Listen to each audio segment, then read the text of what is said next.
Gente, boa noite. Eu estou aqui toda orgulhosa. Desculpe aí, Lília, Sandra e quem foi mais que apresentou? Foi o José? Gente, desculpem aí, mas eu peguei a melhor parte, tá? Eu peguei o doutor mais bonito que está aqui, gente. Sua esposa está aí, doutor Murilo? Sua esposa está aí do seu lado, diga ela com todo o respeito, eu sou a única que sou vovó, eu acho que por isso que sobrou para mim, viu? Tive sorte. Então, com todo o respeito. Bom, eu investiguei a vida do doutor Murilo, porque eu tinha que saber quem era que eu estava apresentando. Já vi que ele é uma sumidade em direito presidencial. Vou apresentar ele aqui, gente, doutor Murilo Andrade. Ele é um advogado, é advogado no Brito e Ávila Advogados, pós-graduado em Direito Previdenciário e Direito Público, atua em Direito Previdenciário, Administrativo e Judicial.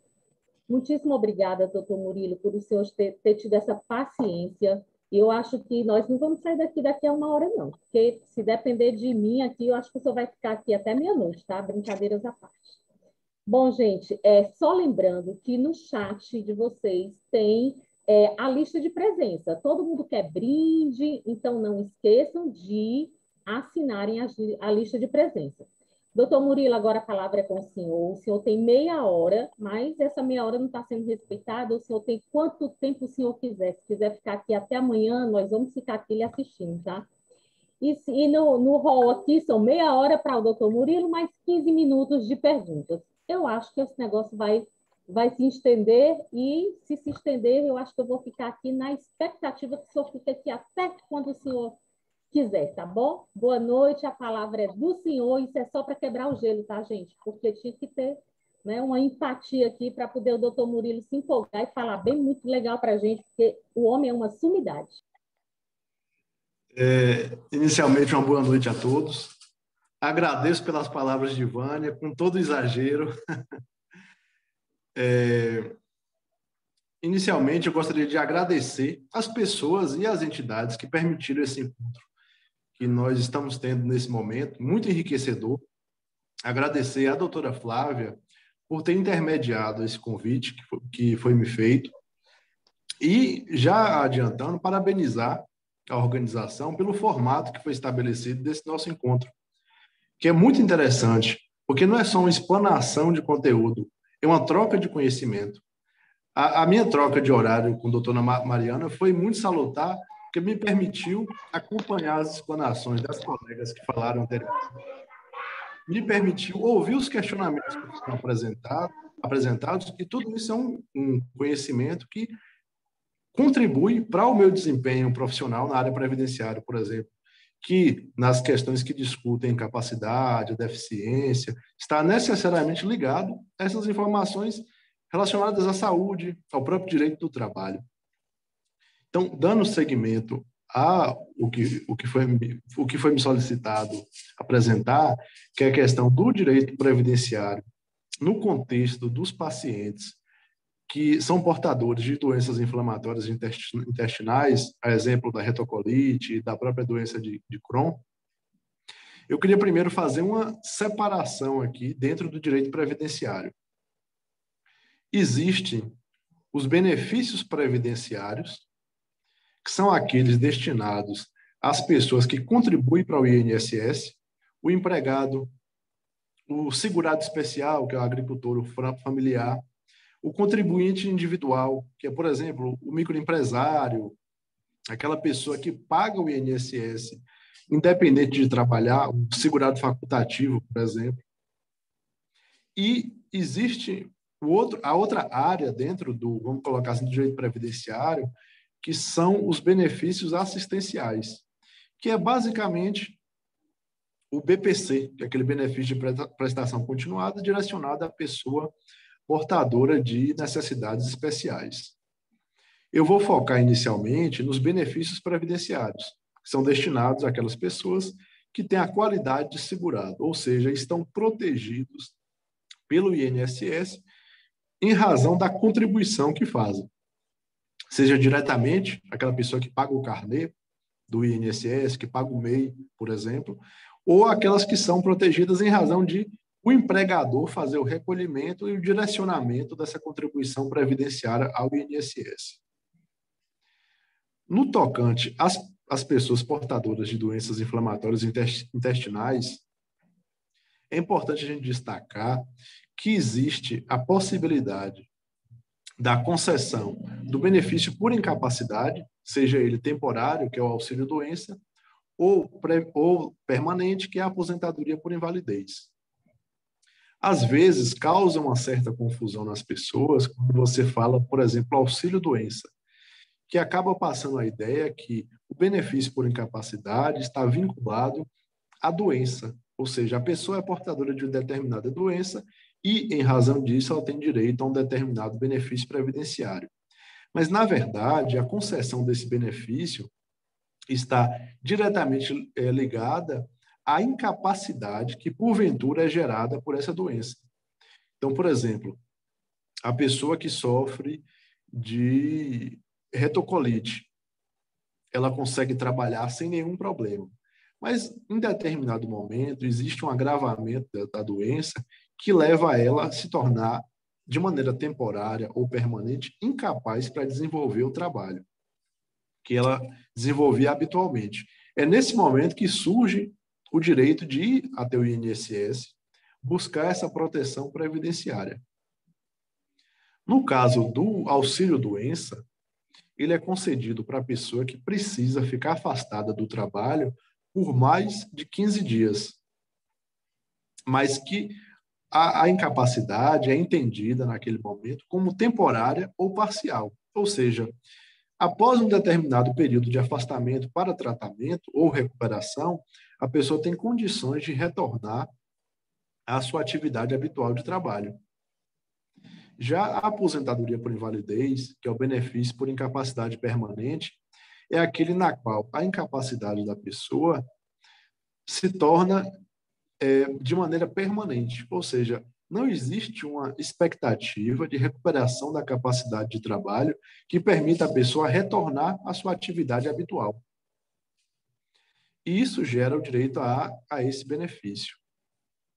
Para existir a identificação dessa incapacidade, seja temporária ou permanente, é necessária a realização de uma perícia, que essa perícia é realizada inicialmente no INSS, na qual o médico perito vai avaliar a pessoa através de um exame presencial e vai avaliar a documentação médica que é produzida pelo médico, pelo profissional médico que acompanha o segurado do INSS. Como já foi dito em alguns momentos nas explanações anteriores, é fundamental que esse profissional médico produza uma documentação, relatório ou laudo médico que seja muito objetivo e claro, e descreva qual é a doença que a pessoa é portadora, que descreva qual é o CID, isso é muito importante, facilita bastante no momento das perícias, e descreva também qual é a limitação que a pessoa passou a sofrer. Se essa limitação é temporária ou permanente, e se for temporária, qual é o tempo necessário para a recuperação da pessoa. Isso vai nortear o perito do INSS para conceder o benefício, seja a aposentadoria por invalidez ou seja o auxílio-doença, e mensurar qual o tempo necessário para que a pessoa receba esse benefício até existir a recuperação. É importante também que, existindo a negativa do INSS, a pessoa tenha ciência que existe a possibilidade de ir até o judiciário e fazer, através de uma ação previdenciária, a nova tentativa, requerendo uma nova perícia, só que tudo isso agora a ser realizado na justiça. Vai ser realizada uma nova perícia médica para fazer a avaliação da pessoa, a perícia presencial, e a avaliação da documentação médica que essa pessoa possui. Então, vocês percebam a importância de existir uma documentação médica que tenha condições de demonstrar qual é o problema de saúde da pessoa e qual o impacto que esse problema de saúde gera na capacidade de trabalho. Se existe uma redução da capacidade de trabalho, se existe a cessação da capacidade de trabalho. Outro Outro benefício que é trazido para as pessoas que são seguradas do INSS e que são portadoras de doenças inflamatórias intestinais é a possibilidade de requerer o reconhecimento da deficiência em razão dessas moléstias, dessas doenças. No caso, o que acontece, e que é muito comum nos portadores dessas doenças, a necessidade da ostomia, que é reconhecida pela legislação como uma deficiência.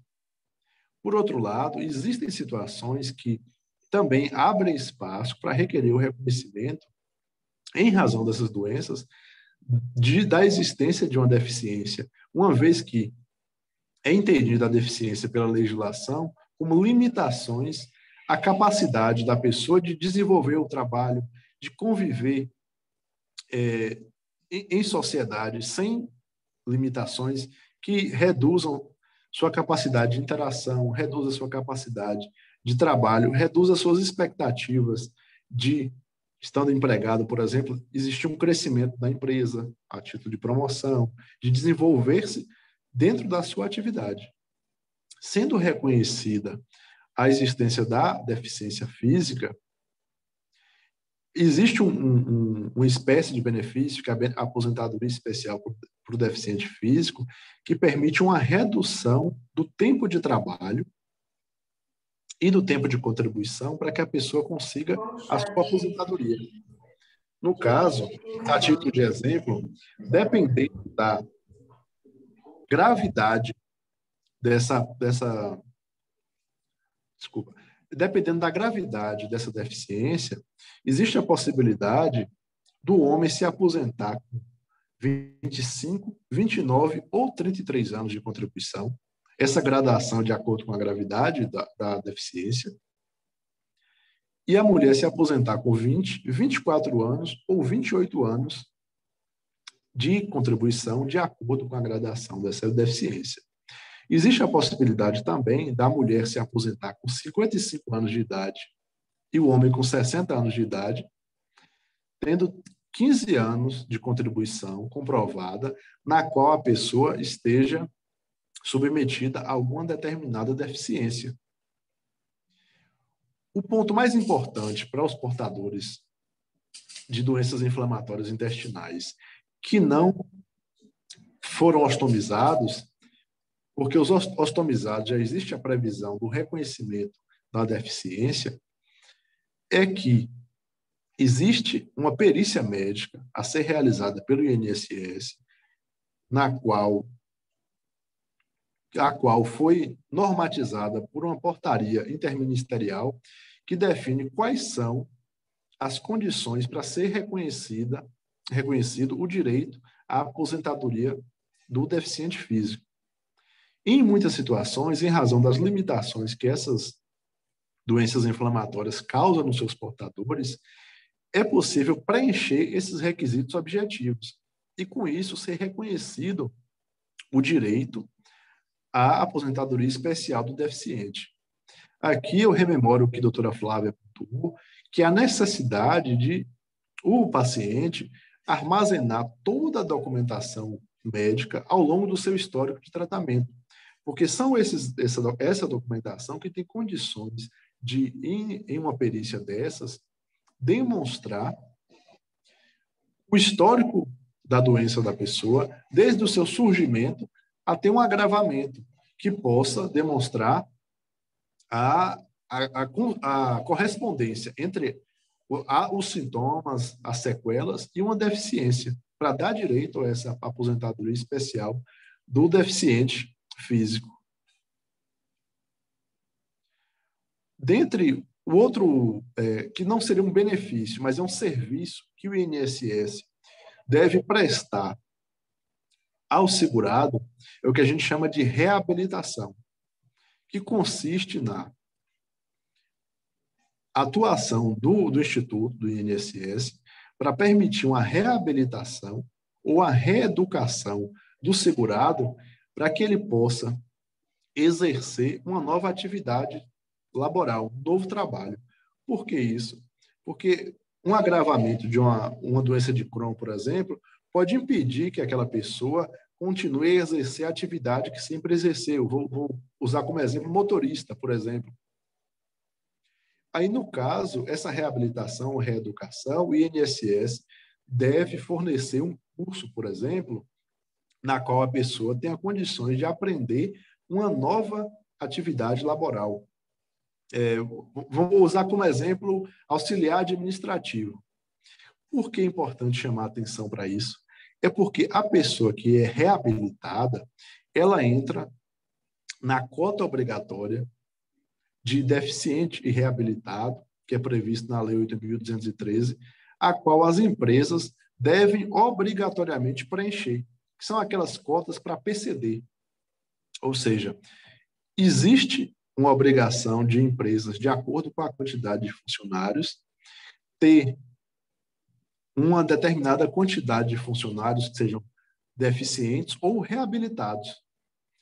E isso acaba ampliando o mercado de trabalho para pessoas que passaram por essa reabilitação, uma vez que existe a obrigação das empresas terem esses profissionais e existe uma falta no mercado de profissionais nessas condições de portador de deficiência ou, então, de reabilitado.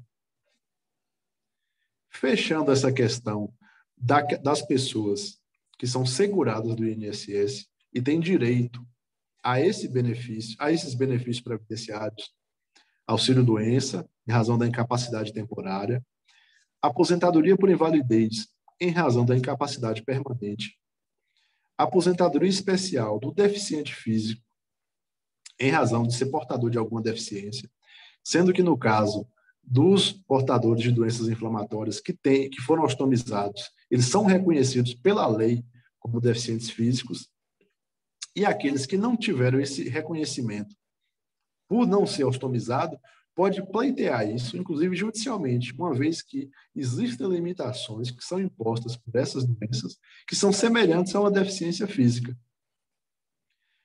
Fechando essa questão dos direitos previdenciários daqueles que são segurados do INSS, surge a questão dos direitos previdenciários das pessoas que não são seguradas do INSS, que são aquelas que têm direito aos benefícios da assistência social, que basicamente, no caso que a gente está tratando aqui, seria o BPC para o deficiente físico, que é o benefício de prestação continuada, que assegura o direito de receber mensalmente um salário mínimo do INSS, em razão da impossibilidade ou da restrição para o trabalho por ser portador de alguma deficiência.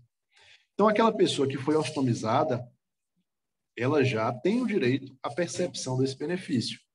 Isso já é reconhecido por lei. Mas, como eu tinha dito anteriormente a respeito da deficiência em relação aos segurados do INSS, existe a possibilidade também de buscar judicialmente a equiparação do portador de doenças inflamatórias intestinais com o deficiente. É um desafio. O judiciário tem um posicionamento ainda muito instável sobre isso, mas é uma possibilidade interessante. Esse benefício é direcionado àquela pessoa que é portadora de deficiência, cuja família seja de baixa renda. Legalmente, essa limitação de baixa renda, a renda por pessoa da família na qual um dos membros requer esse benefício deveria ser limitada a 1/4 do salário mínimo, ou seja, 25% de um salário mínimo. Só que existe um entendimento judicial que essa questão do limite de renda pode ser mitigada, ou seja, podem ser verificados outros pontos que permitam à pessoa requerer esse benefício. E é interessante desse benefício da pessoa com deficiência que ele não impede que a pessoa trabalhe. O que acontece? A pessoa pode, recebendo esse benefício assistencial por deficiência, conseguir um trabalho, por exemplo, em uma empresa que admita PCD. O benefício da pessoa é suspenso. O que significa isso? Enquanto a pessoa estiver trabalhando, carteira assinada, enquanto estiver recebendo seguro-desemprego, o benefício não é pago. Mas imediatamente, a partir do momento na qual a pessoa deixa o emprego, deixa de receber o seguro-desemprego, por exemplo, esse benefício é restabelecido, independente de nova perícia. Isso é uma tentativa, desde 2011, do governo, de focar na inserção e na manutenção do portador de deficiência dentro do mercado de trabalho, mas também sem oferecer risco para ele de que, existindo a saída do trabalho, ele deixa de perceber o valor do benefício de prestação continuada. Então, assim, basicamente, dentro do direito previdenciário, esses são os benefícios e os serviços, como eu tinha dito, que atendem os portadores de doenças infecciosas intestinais em um primeiro momento, que, no caso, são os benefícios por incapacidade, a aposentadoria especial do deficiente e o BPC, para o deficiente em si. Eu fiz eu tinha feito uma preparação aqui dessa explanação mais rápida, diante do tempo que tinha sido estabelecido. Então, eu quero aproveitar esse período de agora em diante para a gente poder esclarecer dúvidas que são comuns e que a gente pode ter essa oportunidade agora de trocar algumas ideias e eu, na medida do possível, esclarecer o que foi colocado.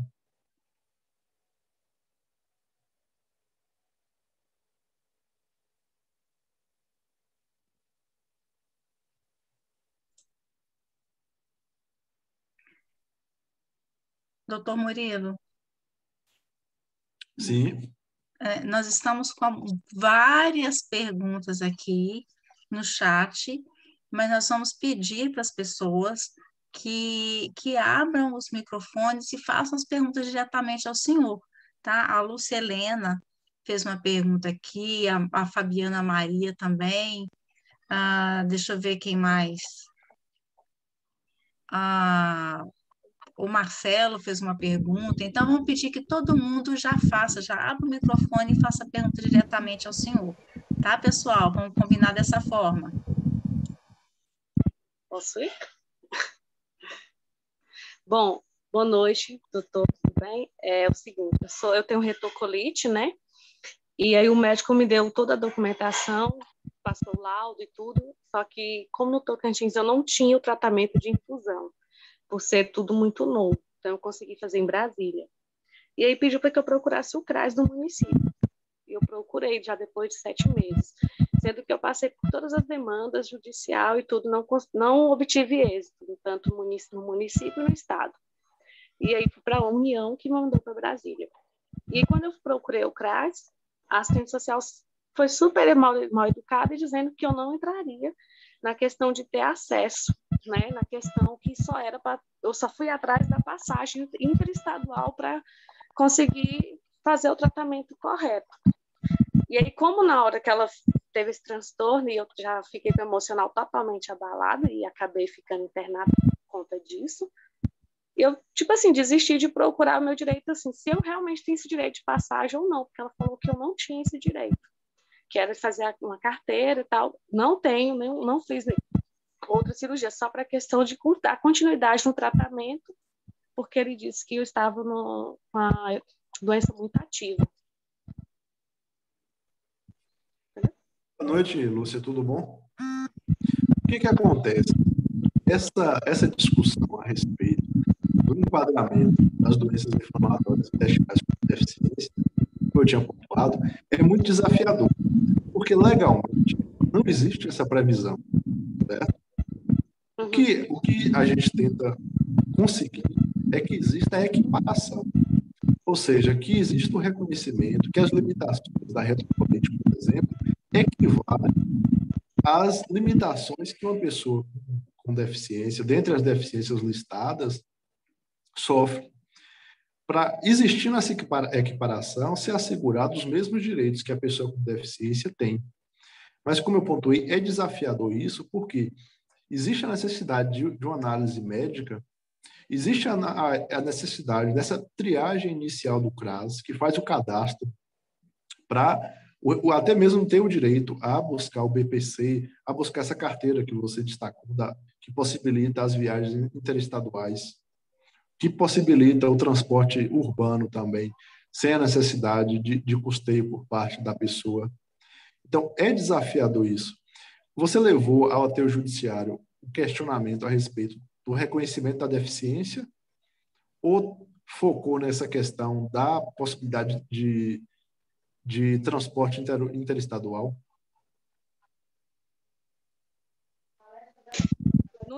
Ativado. No início eu dei entrada, porque assim que eu tive o diagnóstico, foi uma surpresa, e por ser no interior, não tinha nenhum tipo de profissional para avaliar. Eu tinha passado por 4 e estava tendo a questão da hemorragia, né?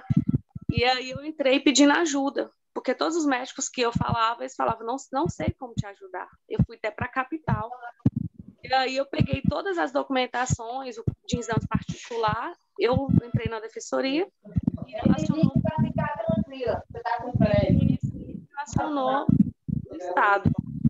Aí o Estado também não tinha, foi bem no início, foi em 2019, também não tinha os especialistas, né, que seria para avaliar o caso. E um que avaliou já queria fazer a cirurgia de imediato. E aí aí teve discordância médica na equipe. Aí acabei buscando outro recurso, foi que eles acionaram para ir para Brasília. Foi que onde eu estou hoje fazendo o tratamento. Doutor Murilo? Oi? Se me permite, o seu questionamento foi de tratamento fora do município, não foi? Foi, fora do estado. Fora do estado. Eu não sei o que foi pedido na situação judicial, tá? Porque, assim, quando um advogado, um defensor entra com a ação, ele pode especificar a liberação de um remédio, pode especificar um tratamento amplo, de assistir você. Então, a gente teria que saber o que foi solicitado para saber o que foi que você não conseguiu, certo? Mas se tiver comprovado, se você tiver documentação que comprove que o município não tem pessoal capacitado para poder lhe atender e que o Estado também entregar alguma documentação, você precisa se documentar, né? A Secretaria de Estado dizendo que você faz um relatório mesmo, olha, tal pessoa aqui com tais condições, foi efetuados os exames, tudo, não conseguimos identificar o que ela tem, então, para que fique comprovado que se esgotou na sua cidade. E aí, e a mesma coisa se fala em esfera estadual. Tem que se esgotar a via estadual também, para você conseguir o tratamento fora do domicílio. Então, você consegue o tratamento fora do seu domicílio para fazer em outro lugar, dentro do seu estado, a partir desse relatório. E a mesma coisa, você consegue o tratamento fora do município, tendo uma documentação do estado também. E se eles negarem, aí você precisa entrar com a ação judicial mesmo contra a União, Estado e Município, ou então somente a União ou somente Estado. É uma opção da pessoa que vai estar assistindo a senhora para poder solicitar o tratamento e indicar o porquê aquele local também é o ideal para você, né? Apresentar a listagem do pessoal qualificado e dizendo por que aquele local vai assistir a sua necessidade. Mas aí, o CRAS realmente ele faz isso mesmo, ele que direciona. Então, eu muito triste você ter tido esse tipo de experiência, viu? Então... Foi desafiador, assim, foi 7 meses para ter essa resposta, fiquei com 7 meses sangrando, e eu pedi, na época, foi a medicação, os exames, que era muito exame caro, e acabei tendo que colocar tudo à venda, porque foi mais de 10 mil reais que tive que fazer para manter, como se diz, viva, né, porque não estava a situação, e eu fui pegando as notas fiscais de tudo que foram sendo gasto, e fui protocolando a questão da alimentação, tudo. Então, para mim ter conseguido, mesmo fora do meu estado, para mim foi uma vitória. Eu considero uma vitória. E aí eu não quero que outras pessoas passem. Então, eu acho que foi um problema também da regulação, né? Eu não sei qual é o seu estado. Eles falavam, os Tocantins. Que também depende de como é que funciona a regulação daí, né? Também, tipo assim, muito provavelmente, a partir da sua fala, o tratamento da regulação, a partir do seu caso, não foi adequado, né? Então, eles deveriam ter direcionado de outra forma. Eu acredito que foi isso mesmo. E até quando a gente chega e fala, eu tenho direito a isso, eu mostro, então, que eu fico pesquisando, né? Igual eu estar aqui no evento hoje, foi questão de pesquisa. Então, aí vai ter conhecimento, a gente vai falar, não, mas não sei disso, às vezes quer oprimir os nossos direitos, né?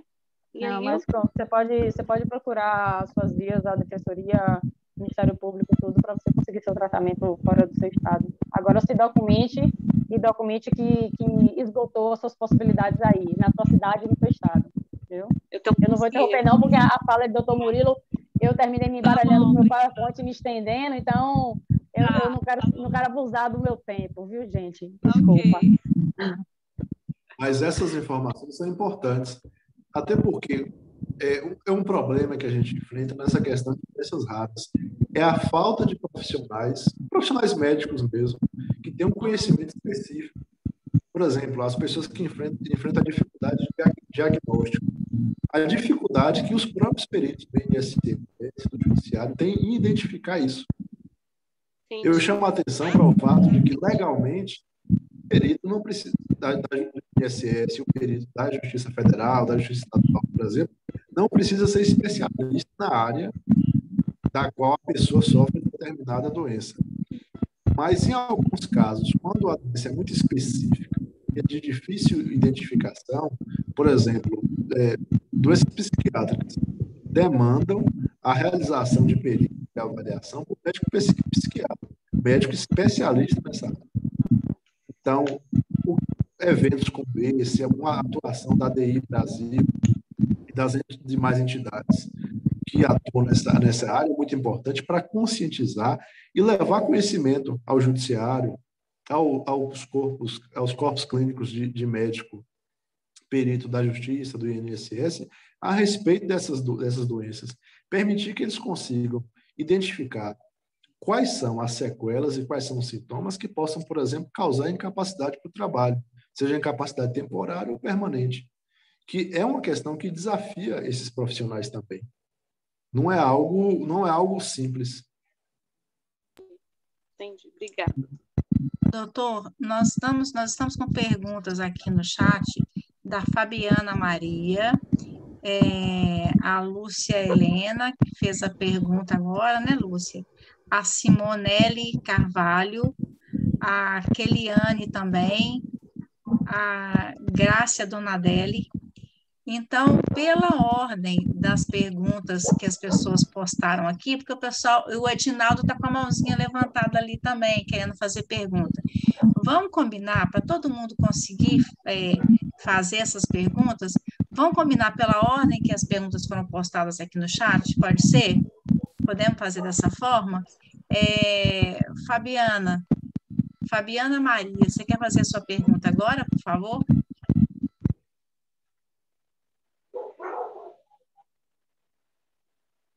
Nós não estamos te ouvindo. Ai, agora ouvimos. Boa noite, doutor. Está ouvindo? Boa noite, Fabiana, tudo bom? Tudo bom, graças a Deus. Parabéns pela condução da palestra e sua explanação foi de grande valia para nós. Ô, doutor, eu tenho uma dúvida com relação a quem tem doença, por exemplo, de fibromialgia. Ela tem algum direito para auxílio-doença ou até mesmo para aposentadoria? O que acontece? A questão não é a pessoa necessariamente ser portadora de uma doença que permite a ela o direito à percepção de um benefício. Auxílio-doença ou aposentadoria. É a incapacidade que as sequelas ou sintomas dessas doenças causam. Por exemplo, a fibromialgia causa as inflamações nas articulações, dores no corpo, dor de cabeça, por exemplo. Se esses sintomas estiverem no momento de surgimento, de agravamento, por exemplo, e que isso impeça a pessoa de dar seguimento ao seu trabalho, pode gerar, sim, o direito à percepção do auxílio-doença. Ou se for a fibromialgia, as sequelas e os sintomas forem de tal gravidade que impeçam a pessoa de trabalhar de maneira permanente, aí sim gera o direito à aposentadoria por invalidez. A avaliação que é feita não é tanto pela doença, é mais pela as consequências dessa doença para a capacidade de trabalho da pessoa. E a fibromialgia é uma doença que é diversa das doenças inflamatórias intestinais, mas também é uma doença que desafia a avaliação por parte do médico, desafia a avaliação por parte do perito, seja judicial ou do INSS, porque os sintomas, as sequelas, só podem ser diagnosticadas com um exame presencial mesmo. A documentação médica, exames e tudo, não são suficientes para demonstrar a existência da fibromialgia. Entendi. Doutor, e as doenças ortopédicas, para avaliação de um perito, ela precisa que o médico seja especialista em ortopedia ou um clínico geral, por exemplo, um perito que não, ele pode avaliar? Legalmente, um perito do INSS, um perito judicial, pode ser um médico em qualquer especialidade. Então, por exemplo, a pessoa com um problema ortopédico pode ser periciada por um pediatra. Isso não é o ideal. Isso colocar assim, entre aspas, é danoso para o segurado. Mas pode acontecer. Entendi. Por isso que o ideal é a pessoa ter um acompanhamento por um profissional médico, seja particular, seja pelo SUS, especialista na área, para ter documentação médica, relatório, exame, laudo, que quando for apresentado a esse médico que não é especialista, ele tenha confiança e segurança, por exemplo, para conceder um auxílio-doença, uma aposentadoria por invalidez, mediante aquela documentação médica que está ali, aliado com o exame presencial que ele faz do segurado. Entendi, doutor.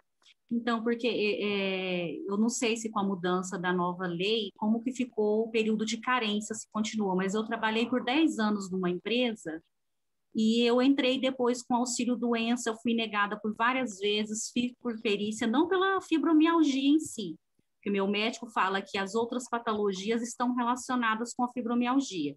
Eu tenho desgaste na cervical, tem na bacia, tem na coluna dorsal, na lombar. Fui negada todas as vezes pela perícia do INSS e depois eu entrei judicial também, não foi reconhecida também, até o perito colocou no laudo que eu era completamente lúcida, mas eu não estava pleiteando auxílio com relação a problema psiquiátrico, mas relacionado à doença ortopédica, né? Então, assim, eu fui negada pela perícia e se a minha carência por trabalhar 10 anos consecutivos sem dar baixa era de 36 meses. Eu não sei com a mudança da lei se continua, mas eu fiz 3 anos agora em dezembro, os 36 meses que no caso que eu tinha de carência. Eu não sei se eu poderia pleitear de novo, sem estar trabalhando. Na verdade, esse período que você pontuou não é exatamente o período de carência, é o chamado período de graça, que a pessoa permanece protegida pelo INSS depois de encerrar suas contribuições. Agora, esse período de 36 meses, ele se dá, ou a contagem inicial dele é no mês posterior ao mês que a pessoa deveria fazer a última contribuição. Então, você falou que você saiu da empresa em dezembro. Dezembro de 2017. Então, dezembro agora de 2020, ou janeiro, no caso. Então, já venceu os 36. Nesse caso, se já existiu uma discussão judicial sobre essa doença, sua incapacidade, e não foi identificado nem na perícia do INSS, nem na perícia judicial, você não vai ter o direito de fazer esse novo pedido, porque você já está fora desse período de graça. É interessante você tentar... Eu sei que existem uma série de dificuldades que o Brasil como um todo está enfrentando, mas restabelecer sua contribuição, seja como segurada facultativa, como MEI, por exemplo, que tem um valor de contribuição menor, mas para você manter essa proteção do INSS, que é importante para um caso de agravamento, que você precisa se afastar de qualquer espécie de trabalho, e também para uma futura aposentadoria. Entendi, doutor. Eu entendi. Muito obrigada pelas orientações.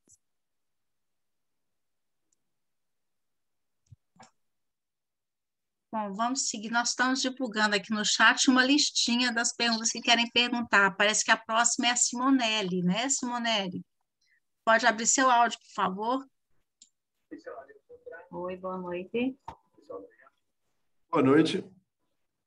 Boa noite a todos. Doutor, a minha dúvida em relação, no caso, eu não sou astomizada, tenho doença de Crohn, espondilite anquilosante, e venho fazendo tratamento, mudando as medicações de acordo com a resposta da medicação. Já vou para o segundo biológico e todas os exames, quando eu vou refazer, a doença está mais avançada. 3 já nossa doença, foi aceito. Aí eu queria saber assim, porque vem comprometendo o dia a dia, vem comprometendo o meu trabalho, e assim, a doença vem avançando, né? Mesmo com a mudança das medicações.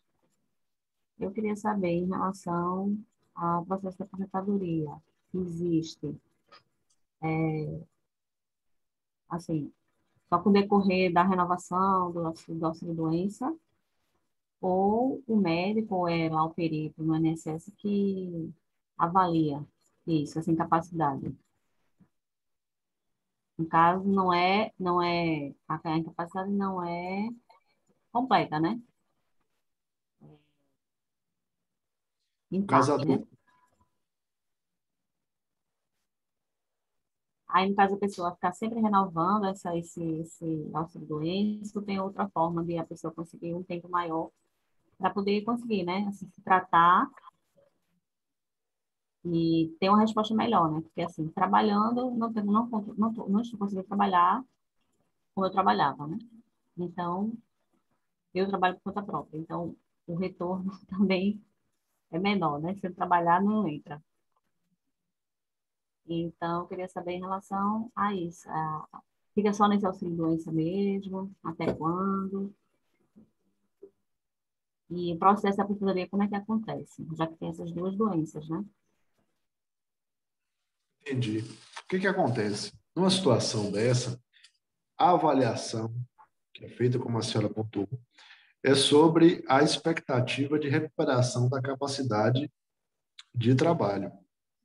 O INSS, para conceder a aposentadoria por invalidez, tem que ser algo assim muito, muito robusto, muito forte para administrativamente fazer essa concessão. Normalmente, nos casos como a senhora, que em vários momentos teve que buscar o auxílio-doença, o ideal é identificar na documentação médica que é fornecida à senhora se existe indicativo de afastamento definitivo, ou seja, não existe expectativa de recuperação da capacidade de trabalho, nem a recuperação da doença em si. Ou seja, que essa doença vai permanecer sempre ressurgindo, causando a necessidade de afastamento do trabalho. Feito isso, a possibilidade é ir até o judiciário com a ação previdenciária para requerer a conversão do auxílio-doença em aposentadoria por invalidez, com a justificativa de que não existe expectativa de cura. Não existe expectativa de que a senhora consiga retornar ao mercado de trabalho de maneira definitiva, sem daqui, por exemplo, 2, 3 meses, ter que buscar novamente uma perícia judicial para fazer essa avaliação.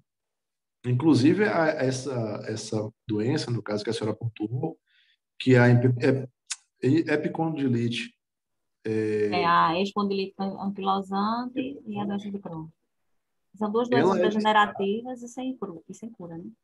é isso. Ela é listada na legislação previdenciária como uma das doenças que, inclusive, é desnecessário a pessoa ter carência previdenciária. Então, por exemplo, a regra é a pessoa precisa contribuir ao menos 12 meses para poder requerer um benefício previdenciário por incapacidade. O portador de epicondilite anquilosante contribuiu 1 mês, por exemplo, e surgiu a incapacidade, já tem direito a pleitear o benefício, porque é uma das doenças que assim, vamos colocar, são consideradas das mais graves pela legislação previdenciária. Inclusive, eu estou de auxílio justamente por conta disso, porque estou com incapacidade nos membros superiores, por conta da degeneração na cervical, quer dizer, a coluna inteira tem essa degeneração, né? Mas a cervical está sendo acometida Doença no crônica momento. se agrava. Aí, justamente, está comprimido o nervo. O meu receio é via comprimir a medula óssea, porque é bem próximo. Então, essa degeneração, mais distúrbios mecânicos, que é hernia de disco e outras coisas. Artrose, tudo junto misturado. Aí, há um comprometimento muito grande no meu trabalho em relação a isso. Porque eu preciso das mãos para trabalhar, né?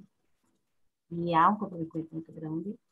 Fora a doença do Crohn, que vem acometendo também, vem tendo um progresso acelerado. E tudo isso deixa a pessoa... Mãos de coluna. No meu caso, assim, tem condições para trabalho, né? Eu tento, muitas vezes, esforço, mas quando é no outro dia eu estou de cama. Então, aí eu queria Sim. saber, esse pedido que faz, assim, da incapacidade, é o médico que bota no laudo ou é lá no INSS que vê essa necessidade? É o INSS, só que para isso existe a necessidade da documentação médica que a senhora leva até o perito indicar a necessidade de afastamento definitivo.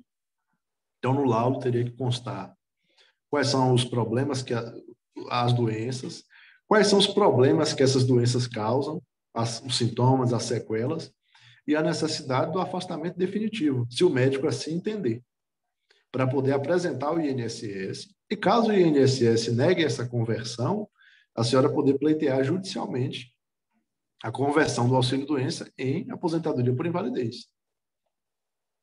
Ok, doutor, muito obrigada, viu? Nada, boa Me noite. ajudou bastante. Boa noite. A Keliane, a próxima da Oi, fila aqui. Ei, certo. Obrigada, Patrícia. Olá, doutor, boa noite. Boa noite, Keliane, tudo bom? Tudo. A minha pergunta é bem parecida com a dela. A questão só muda a patologia, porque eu sou paciente de retocolite ulcerativa e pouco tempo eu apresentei bastante manifestações extraintestinais. E uma delas que tornou incapaz, de certa forma, porque eu ainda não tenho um atestado médico em relação a essa incapacidade, foi a tenossinovite. Eu realizo alguma função, algum trabalho, mas no outro dia, às vezes nem precisa ser no outro dia, em questão de minutos, eu já não consigo mais fazer uso das minhas mãos. Por isso eu nem voltei a trabalhar antes nas empresas novamente depois disso, porque eu sei que vou passar por todo um transtorno da incompreensão, tanto de empresário como dos colegas, porque eu já passei por isso antes, quando eu estava com a retocolite, nas crises, por não saber o que eu tinha. E aí eu gostaria de saber o seguinte, em relação a isso, como que eu posso estar entrando com uma ação, pedindo algum tipo de auxílio, de benefício à junta previdenciária, ou não tem essa possibilidade, como que eu posso estar agindo? E tem uma segunda pergunta também, que é em relação aos ostomizados. Uma vez ostomizado, a gente tem esse apoio beneficiário, né, da previdência privada. E aí, nem sempre o tratamento é todo custeado pelo SUS. A gente tem algumas coisas que recorremos à área privada, ao setor privado, e esses custos eles são bastante elevados. E o benefício pode não cobrir esse custo. Nós podemos estar trabalhando de forma autônoma, isso não vem depois a prejudicar, tendo aí a perda desse benefício? Pergunta. O primeiro questionamento que a gente precisa fazer é se a senhora é segurada do INSS. Pelo que eu percebi na segunda... Na verdade, não. A senhora recebe o BPC. Não, essa foi uma curiosidade para eu já repassar para uma amiga que não pode estar hoje aqui. Ah, perfeito. Assim, para Ela poder recebe o pleitear, BPC. para poder pleitear o benefício previdenciário, existe a necessidade da pessoa ter a qualidade de segurado, ou seja, contribuir para o INSS, seja como autônomo, como empregado. Não existindo essa contribuição, não há como requerer esses benefícios, que no caso há um auxílio-doença, a própria aposentadoria por invalidez, por exemplo. Conforme eu tinha pontuado na minha explanação, existiria a tentativa de equiparar, por exemplo, a retocolite a uma deficiência. Mas, para isso, a gente teria que demonstrar que existem limitações na sua capacidade de trabalho por causa da retocolite. E aí depende de documentação médica nesse sentido, para tentar essa equiparação. Porque, legalmente, não teria como requerer esse benefício.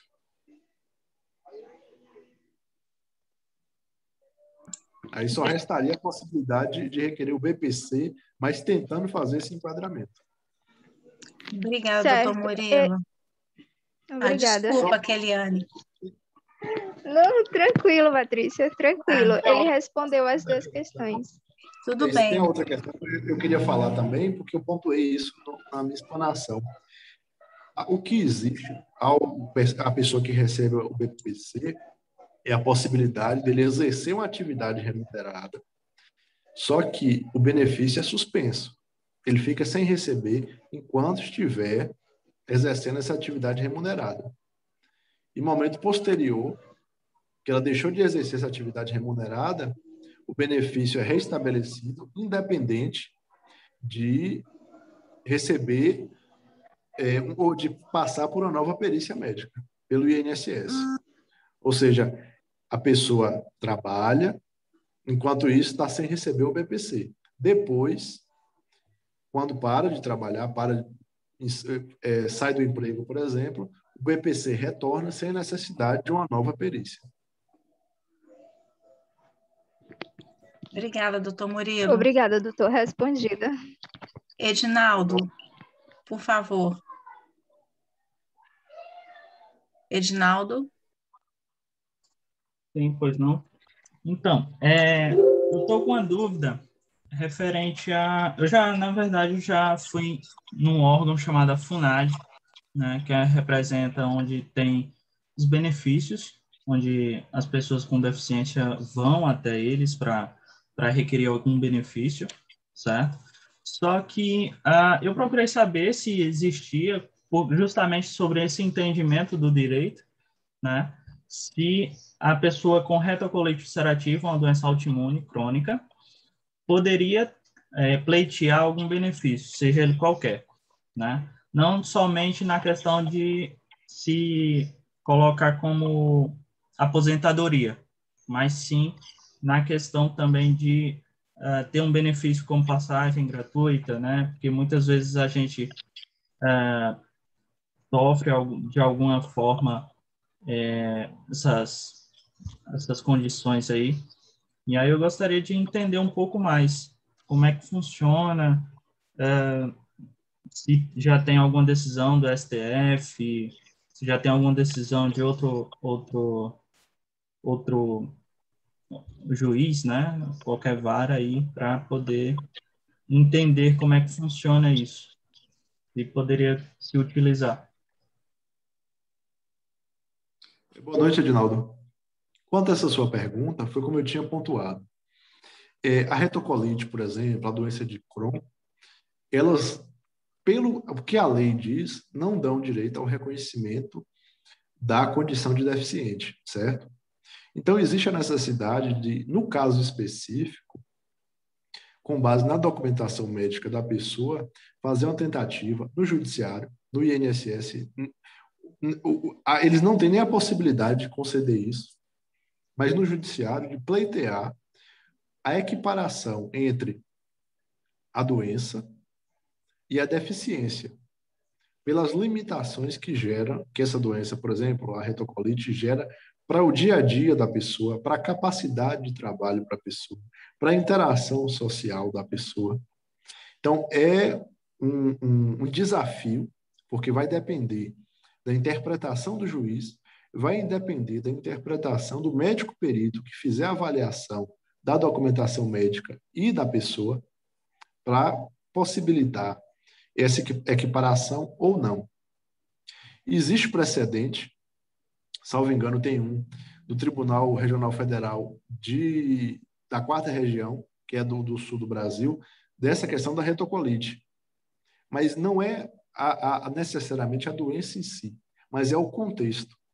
Quais são as limitações que essa doença impõe à pessoa para possibilitar o reconhecimento de uma deficiência e ter direito, por exemplo, à aposentadoria especial do deficiente, ou ter direito a preencher uma vaga de portador de necessidades especiais em uma empresa. Então, essa questão específica ainda é muito desafiadora, até pelo desconhecimento que existe do judiciário, da própria medicina, a respeito da retocolite. E só completando, Murilo, tem outra coisa. Quando Dr. Murilo usa essa fala, é assim, não é o simples fato de você ter uma DI, você tem que se encaixar numa análise individualizada para poder ser entendido nesse contexto, quando fala de pessoa com deficiência. Mas para você conseguir isenções de transporte, essas coisas todas específicas para o público só tendo um diagnóstico com DI, aí teria que se buscar via legislação municipal e estadual que sejam feitas leis, entendeu? Então, aí por isso que a gente fala da questão de ter a movimentação política e o trabalho em prol das associações estaduais e as nacionais. Então, se você conseguir um vereador na sua cidade para você aprovar uma lei onde consegue isenção, um desconto para IPTU. Então, assim, não é você buscar diretamente uma via judicial para você tentar uma isenção, porque existe a esfera de competência, tem a questão e o judiciário ele não vai analisar e ele não vai interferir em todo e qualquer caso, né? Então você tem a separação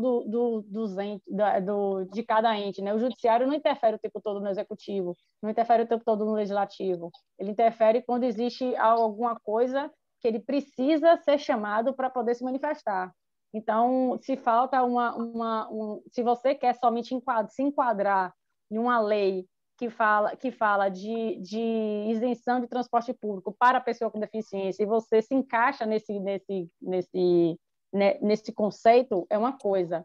Mas se for um sentido mais amplo de conseguir isenção de transporte para quem tem doença inflamatória, não precisando ser necessariamente uma pessoa que se enquadre enquanto pessoa com deficiência, aí já pode se buscar por essa via, entendeu? De legislativo. Obrigada, doutora. Pessoal, monitorando aqui, são 18h51, às 19 horas, o Simpla cai aqui o nosso evento. Então, a exemplo das palestras anteriores, vamos colocar novamente o e-mail aqui do jurídico da DI Brasil, porque se restarem dúvidas, se ficarem alguns outros questionamentos pendentes, vocês podem enviar para o e-mail do jurídico e eles serão encaminhados para os advogados do nosso comitê jurídico. Vão pedir a benção também, doutor Murilo, por favor, ajuda a gente, e para que vocês não fiquem sem as respostas, tá?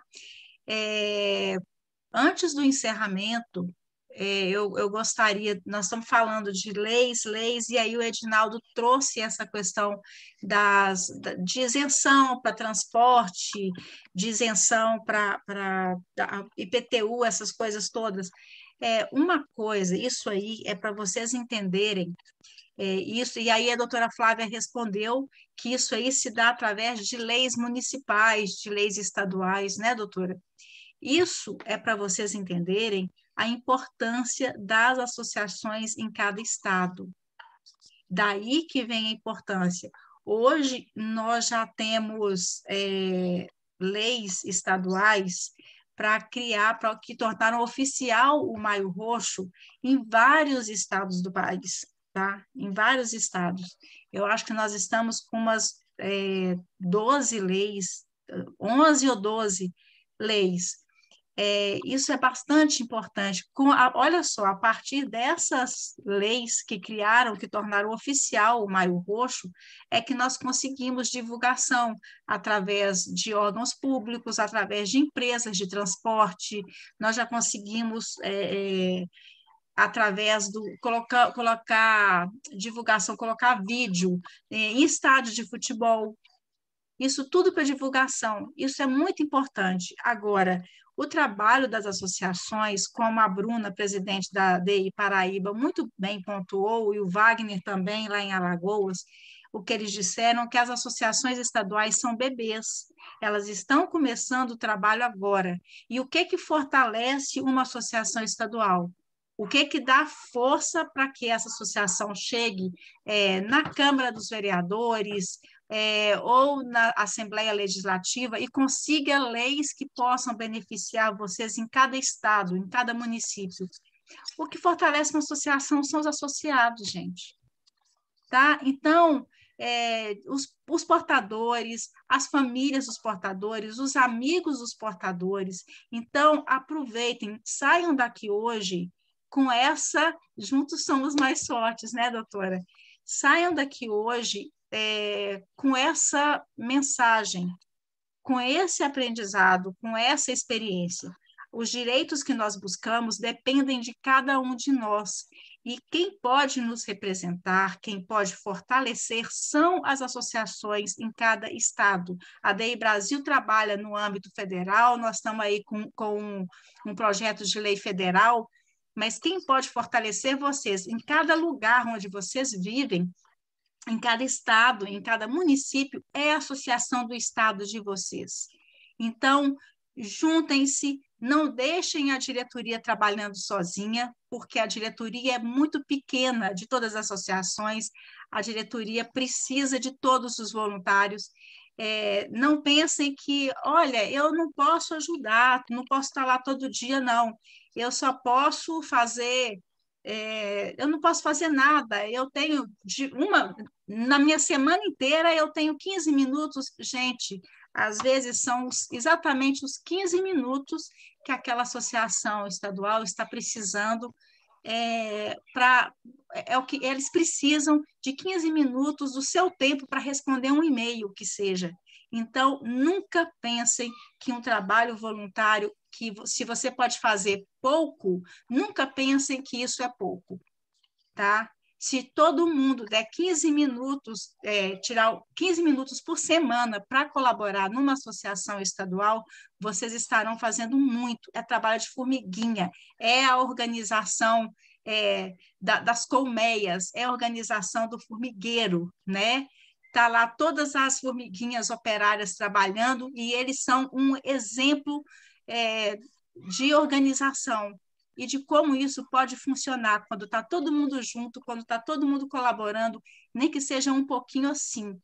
Então, eu peguei esse gancho da pergunta do Edinaldo, a resposta da doutora Flávia, para fazer esse pedido a vocês. E antes de encerrar, a doutora Flávia já levantou o dedinho ali. Diga, minha querida.